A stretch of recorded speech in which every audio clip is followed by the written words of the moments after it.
Hello, everyone. Thanks for going another mile with me, Joel Heitkamp, here at KFGO.com. They always say there's some things that you should never talk about on talk radio. Some topics that, quite frankly, came up today on News and Views, and are topics that are in the national spotlight. Topics of religion, topics of conception, topics of contraception. All of these issues should be issues, in my personal opinion, that we shouldn't be afraid to at least have a discussion about, seeing as to how they are playing out on a national stage.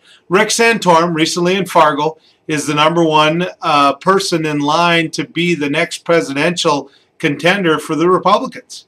These are issues he's talking about. He's talking about faith. He's talking about theology. Well, they're one and the same. I realize maybe he didn't when he was talking about theology and saying that, you know what, some false theology. Well, I'm sorry. When you use words like theology, that's faith. That's religion.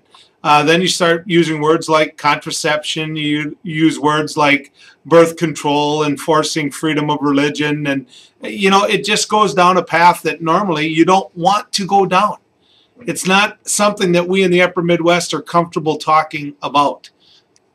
The truth is, with the presidential race being as close and as what it can be, who Rick Santorum is playing to is the hard right wing of the Republican Party. This is what they want to talk about. This is exactly what they want to talk about. It's what they wanted to talk about for a long time. It's going to play out over the airways. And today on News and Views, I thought we did so in a decent and respectful manner, which isn't a bad thing. We shouldn't be afraid to have these discussions as long as we treat each other with respect. We can just agree at times to disagree. As we go about determining who's going to be the Republican presidential nominee, my guess is we're going to have more of these discussions.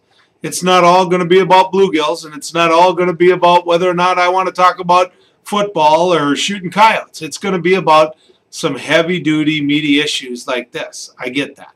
So when we have it, it's my job as your host to make sure you're welcome, and you're welcome and treated in a respectful manner. And that's what I pledge to you. Thanks for going another mile with me. It's been good riding with you, and we'll see you down the trail.